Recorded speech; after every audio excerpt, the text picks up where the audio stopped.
Aqui é Nathalie e Laine, e nós do projeto História das Mulheres de Roraima. E vamos entrevistar a doutora Blenda Avelino. Fale a nós seu nome completo, sua idade, data de nascimento e formação profissional. Bom, meu nome é Blenda Avelino Garcia, meu nome de casada, né?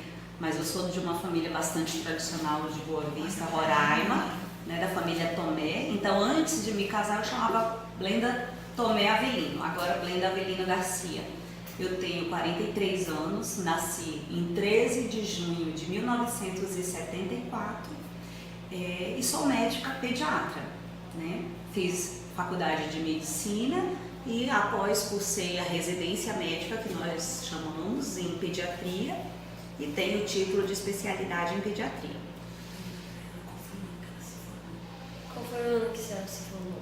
Eu me formei na Universidade Federal de Santa Catarina no ano de 1997 e após terminar meus estudos, né, de pós-graduação, que chamam, eu imediatamente retornei para Boa Vista, para minha terra natal, que eu sou roraimense, né, e desde 2000 aqui estou trabalhando e servindo ao meu povo. E a escolarização básica a senhora fez aonde? E sua escolarização básica você fez aonde? Bem, eu estudei, com muito orgulho eu digo que, assim como você, eu estudei toda a minha vida em escola pública, né? Então eu estudei desde a creche aqui na escolinha Princesa Isabel, que tinha ali no centro da cidade. Depois eu cursei o ensino fundamental na escola Euclides da Cunha. Posteriormente, primeiro e segundo ano do ensino médio, eu cursei na escola que até hoje existe, Gonçalves Dias, e só meu último ano de ensino médio foi quando eu fui para Curitiba, estudei lá um único ano e após ingressei na Universidade Federal de Santa Catarina. A senhora é casada, tem filhos? Sim, sou casada, tenho duas filhas, né, Thaís, de 17 anos, Amanda, de 13 anos. Como sua infância e adolescência foi aqui em Roraima e como era naquele tempo o estado, a cidade de Roraima? Olha, minha infância eu digo que foi a infância mais maravilhosa, mais saudável que uma pessoa pode ter. Então eu vivi, cresci, como eu disse anteriormente, em Boa Vista, né? Brincava na rua. Minha mãe mora na mesma casa até hoje, então a nossa vizinhança, a vizinhança onde eu cresci é a mesma, são as mesmas famílias que moram exatamente até hoje, principalmente a maior parte da minha vida eu morei no bairro São Pedro, né? E foi uma infância muito gostosa, aquela de todo final de tarde, todo mundo se encontrar na frente de casa, as famílias colocavam as cadeiras nas calçadas e ali ficavam conversando até a hora de entrar e dormir. Então eu tinha uma turma muito grande no meu bairro, que a gente se reunia toda noite, brincava de bandeirinha, de cemitério, de bola, fechávamos a rua, bicicleta, eu vivia ralada, vivia machucada, eu soltava papagaio com meu irmão, né, que hoje eu chamo de pipa, eu brincava de peteca, que são as bolinhas de gude. Então essas coisas bem gostosas, férias escolares eu ia para a fazenda, andava a cavalo, me sujava, ficava catando ovos no galinheiro. Então essa foi a minha infância. E é claro, a gente consegue ver a mudança que você me perguntou mais no finalzinho, né, da pergunta, como eram as cidades, eram muito tranquilas, ninguém tinha grade nas portas e janelas, ninguém nem se preocupava em fechar as portas de casa, carro dormia com chave dentro, porque nós realmente não tínhamos nenhum medo, era tudo muito tranquilo. Infelizmente veio o desenvolvimento, as cidades aumentaram, Boa Vista ganhou grandes prédios que antes não existiam, ganhou shoppings, mas com isso também vem a violência, né? Vem o crescimento desorganizado das cidades, pessoas morando meio que em favelas, que antes não existia, todo mundo tinha sua casinha por mais simples que fosse, não existiam moradores de rua. Hoje infelizmente a gente consegue, a gente vê isso nas ruas, né? Muita gente morando nas ruas, ainda mais agora com essa migração venezuelana. Então vieram coisas boas, mas eu ainda acho que vieram muitas coisas ruins. E é com pesar que a gente pode constatar que talvez a sua infância não foi mais tão boa, tão tranquila quanto a minha infância aqui. Por que a senhora escolheu a carreira da medicina e como foi esse início de carreira? Olha, eu tenho uma tia já falecida, o nome dela é Olenka, inclusive é o posto de saúde, talvez o posto de saúde mais conhecido que tem aqui em Roraima, que é o posto de saúde Olenka, né? Ela era enfermeira e para mim foi sempre meu grande exemplo. Então assim, eu nunca convivi com um médico, mas eu convivi a vida toda com essa minha tia que era enfermeira, morávamos sempre as casas do lado, era irmã da minha mãe, e eu cresci vendo a minha tia ajudar os outros. Realmente ela trazia os doentes, inclusive, para dentro da casa dela. Ela construiu 2 quartos, como se fossem 2 quartos de hospital, e aqueles doentes que eram abandonados por suas famílias, ela trazia para sua casa e cuidava totalmente até a pessoa estar 100% recuperada. Então ela sim foi minha grande inspiração. Então desde que eu via a minha tia, eu decidi muito nova que eu queria fazer aquilo, eu queria ajudar os outros. Esse era o meu sonho. E aí veio a medicina. Então eu realmente, eu brinco para minhas filhas que eu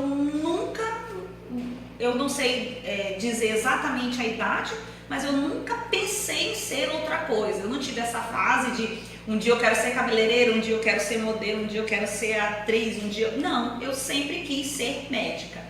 Então, assim, tive muito sucesso, como eu falei, embora tenha estudado escola pública, eu digo que meus professores foram professores maravilhosos, né, que me deram toda a base, e eu digo que realmente a minha melhor formação foi o meu ensino fundamental, foi de 1ª a 8ª série. E tive muito sucesso porque consegui ingressar no vestibular de uma grande universidade federal, passei no primeiro vestibular, depois quando fui fazer a especialização também passei de primeira, e essa é a minha carreira. E continuo estudando até hoje. Hoje eu tenho um pouco mais de felicidade porque além de médica, eu me tornei também professora. Eu sou professora do curso de medicina da Universidade Federal de Roraima. Então, além de cuidar dos pacientes, de me dar como médica, eu consigo também formar novos médicos. E isso para mim é bastante engrandecedor. No início da carreira, sabe da dificuldade? No início da sua carreira, você teve alguma dificuldade? Não. Eu digo, sempre fui uma pessoa de muita sorte. Não, nunca tive dificuldade. Realmente, hoje a carreira de médico está um tanto quanto difícil, né? Os salários são extremamente baixos, as condições de trabalho, mas quando eu retornei para Boa Vista, antes mesmo de chegar aqui, eu já estava empregada. Eu já recebi a ligação da diretora aqui da maternidade dizendo: quando é que você vem? Já estamos te esperando. Então isso é muita sorte, né? Hoje no mundo que todo mundo está desempregado e passa meses, anos desempregado, eu ainda estava terminando a minha formação e já estavam me esperando com uma vaga pronta para mim, digamos, de emprego. Então eu não tive dificuldade. Eu posso dizer que nós temos, e não só eu, Blenda, mas todos os médicos hoje, não só de Roraima, mas do Brasil, nós temos hoje sim muitas dificuldades. Com hospitais superlotados, com hospitais sem qualquer condição de trabalho, sem medicamentos, sem maca, sem vaga, sem leitos de UTI. Então, o meu início de carreira foi maravilhosa. Hoje eu estou sofrendo bastante.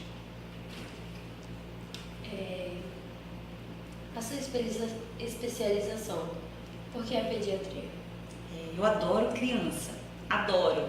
Então eu adoro ver desde o dia que nasce, eu adoro ensinar para a mãe que é lindo amamentar, que aquilo ali é o melhor para o bebê, não só para aquele momento, mas para toda a vida dele. Então esse cuidar do ser, desde o primeiro minuto de vida dele, quando ainda é um feto, uma sementinha lá dentro da mãe, e poder acompanhar até os 20 anos de idade, quando aquela pessoa já está um ser humano pronto, digamos assim, maduro, porque a pediatria, embora muitos desconheçam, mas ela vai até os 20 anos de idade. É uma sub-área da pediatria, a gente chama, que é a ebiatria, que cuida dos adolescentes e adultos jovens até os 20 anos de idade. Então, a pediatria é a única área da medicina que nos proporciona realmente cuidar desde o primeiro minuto de vida até estar um ser humano pronto, maduro, né? E olha tudo, eu não vejo só o coração como um cardiologista, eu não cuido só do pulmão, eu não cuido só dos olhos como um oftalmologista, não. Eu cuido dos olhos, do coração, do pulmão, do abdômen, da pele, eu cuido do psicológico que o pediatra tem. Então, assim, é uma área que, como eu falei, primeiro, amo a criança.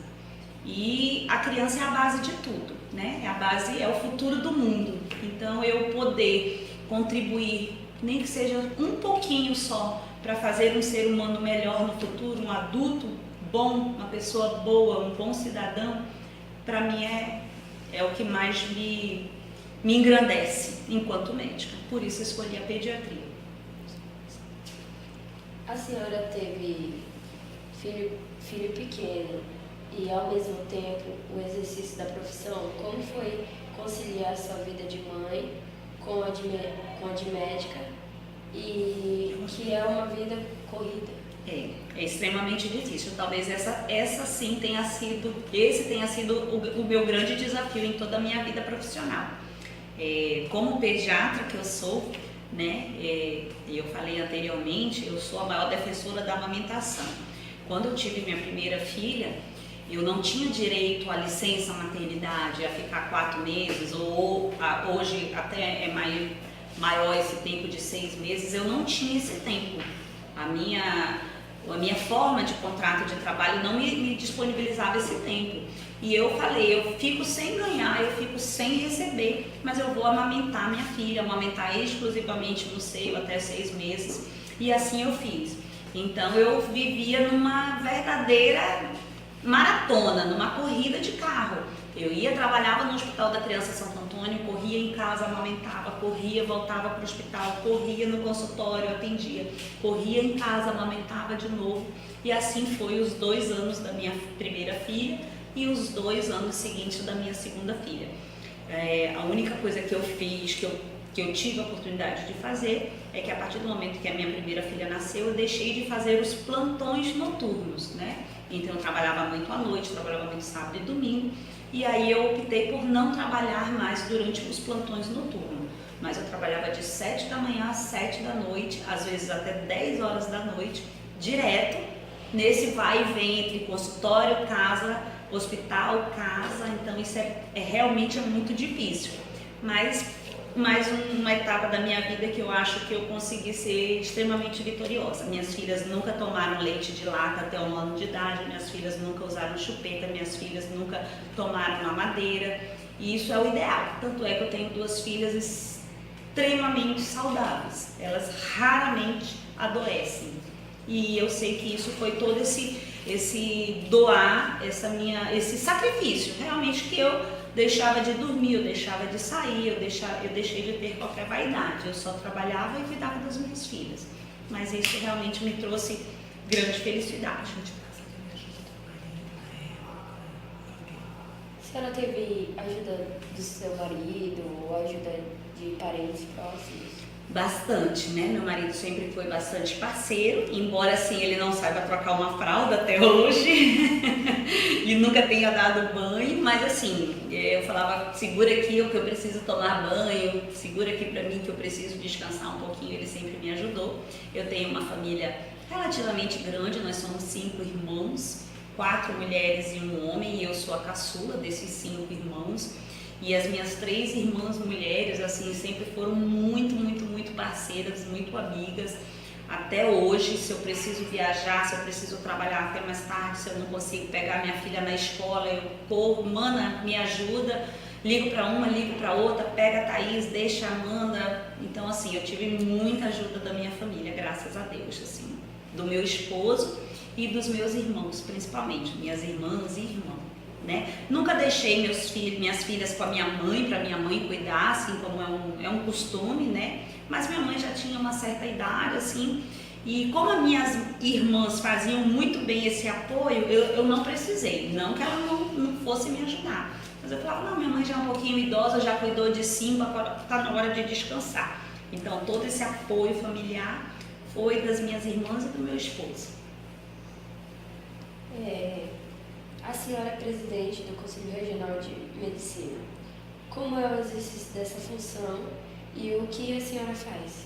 Bem, é mais uma função de extrema responsabilidade e de aprendizado para mim. Eu sempre digo que desde que eu entrei muito nova no Conselho, talvez eu tenha sido uma das conselheiras mais novas que ingressaram no Conselho Regional de Medicina. Então eu voltei para Boa Vista formada em 2000. Em 2003 eu já fui convidada para fazer parte do conselho. E quando lá eu cheguei, era só aqueles médicos mais antigos, de 50, 60 anos. Eu tinha 30 anos, assim. Eu admirava aqueles médicos. Então foi um grande aprendizado. Então todo dia a gente vê o que eu não devo fazer como médica, né? O conselho ele é uma entidade para fiscalizar, para preservar, para zelar pela boa medicina, pela ética na medicina. Então eu fiscalizo, mas eu digo que aquilo ali me ensina todo dia a ser uma médica melhor. Então é uma responsabilidade muito grande, que é votação. Eu posso dizer que eu sou muito feliz porque eu fui eleita por unanimidade pelo corpo de conselheiros, 40 conselheiros, e já fui reeleita para um segundo mandato. Então, o meu mandato, na verdade, terminou dia 1º de outubro de 2018, mas daqui 2 anos eu assumo de novo. Atualmente, eu sou a primeira vice-presidente. E daqui 2 anos eu assumo de novo a presidência, porque eu já fui reeleita novamente para ser presidente. A senhora já enfrentou algum tipo de discriminação por ser mulher na sua profissão ou outras circunstâncias? Eu digo que muito pouco, mas sempre existe, né? Às vezes um chefe maior, eu acho que hierarquia deve existir realmente, mas às vezes um ou outro chefe que pensam que porque você é mulher ou porque você é um pouco mais nova que ele, você vai abaixar a cabeça para uma ou outra situação que esteja errada, não vai poder falar. E eu sempre fui uma pessoa um tanto quanto corajosa de falar, não concordo com isso, não aceito isso, não vou fazer isso.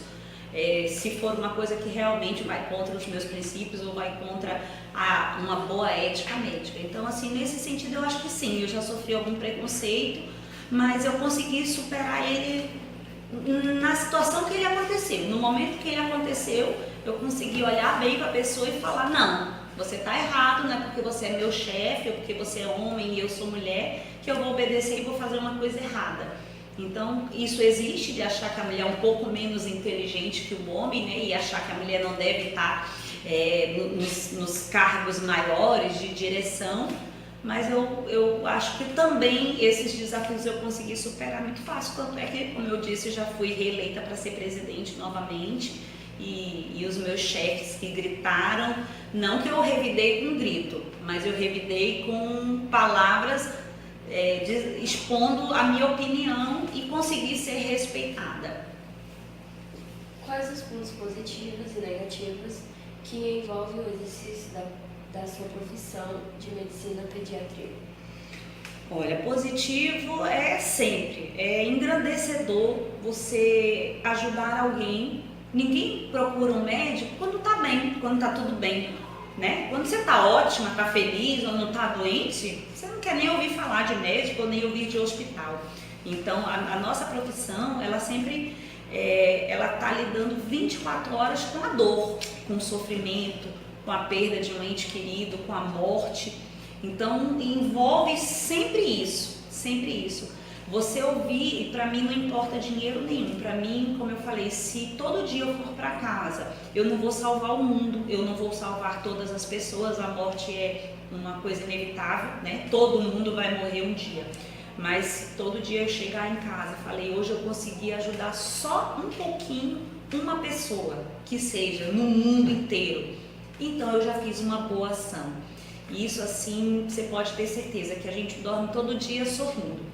A parte ruim também está ligada a isso, né? Porque a gente todo dia enfrenta a morte, a dor, o sofrimento.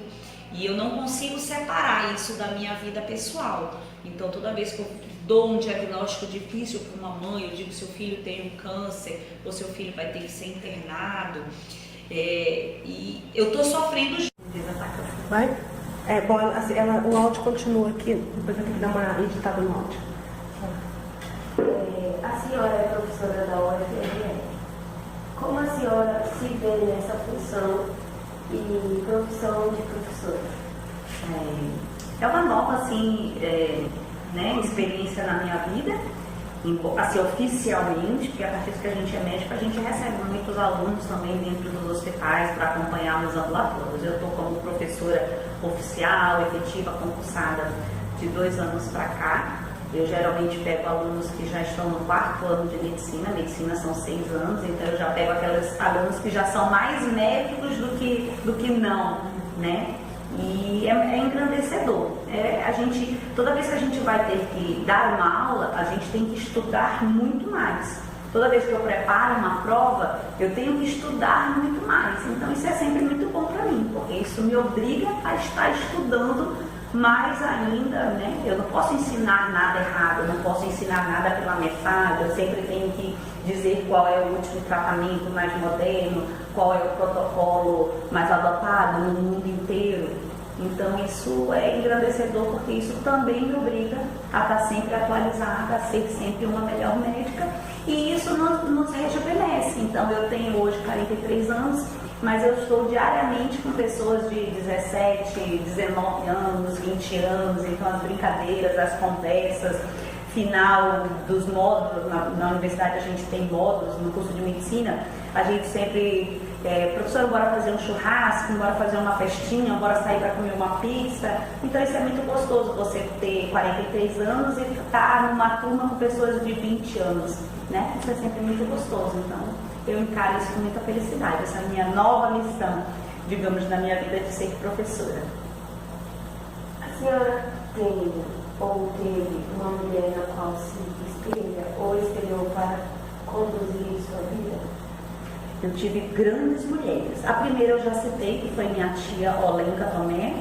A segunda, minha mãe, que sempre trabalhou em casa, foi do lar, né? Mas sempre primou muito para que todas as filhas estudassem. Minha mãe não queria que nenhuma filha mulher casasse, ela queria que as filhas estudassem. Vai casar quando tu tiver 40 anos, 50 anos, vai estudar. Eu estudei 9 anos para me formar, que é 6 anos de faculdade, 3 de especialização, e ainda assim minha mãe queria que eu fizesse uma segunda faculdade, uma terceira faculdade, uma quarta faculdade. Ela sempre vai estudar. Então a minha tia Olenka, a minha mãe, que embora não tenha estudado, mas sempre estimulou as filhas a estudar, e minhas irmãs, que realmente eu sou a caçula, como eu falei. Eu considero minhas 3 irmãs exemplos de mulheres, de esposas, de filhas, de irmãs, de mães. Assim, eu tenho realmente todas elas como guerreiras e como minhas ídolas. Deixa uma mensagem para as mulheres, moças, jovens e homens que estão nos assistindo. Eu queria dizer para vocês que hoje é muito fácil, vocês têm muita informação. E vocês têm que usar as informações, vocês têm que usar o mundo que hoje vocês têm, que é esse mundo digital, que eu não tive, a favor de vocês. Vocês só têm que pegar dele as coisas boas. Então, como eu disse na nossa conversa informal antes, a única coisa que ninguém tira de você é o seu conhecimento, o seu estudo. Então, eu espero que todos vocês jovens sempre briguem, lutem para estudar. Porque quando a gente estuda, a gente consegue enfrentar o mundo, enfrentar homens, os homens conseguem enfrentar mulheres más, porque existem também, né? E o nosso sonho não tem limite. Nós somos o que nós queremos ser. Dificuldades sempre existirão, para todos. Não existe vida fácil. Eu digo para minhas filhas e repito para vocês, o caminho certo é o caminho mais difícil. É sempre o caminho mais difícil, fazer a coisa certa. O caminho errado, o caminho da droga, o caminho da bebida, o caminho de engravidar muito cedo, é o caminho fácil, mas não quer dizer que seja o melhor. O caminho certo é mais difícil, mas sempre no final dele você vai falar e realmente eu escolhi a melhor coisa. Eu fui para o caminho certo e hoje eu sou feliz. Então, é isso que eu digo. Escolham o caminho certo, embora ele seja mais difícil. Ótimo, obrigada. Obrigada, meninas. Eu costumo falar um pouquinho demais. Acho que a senhora falou pouco.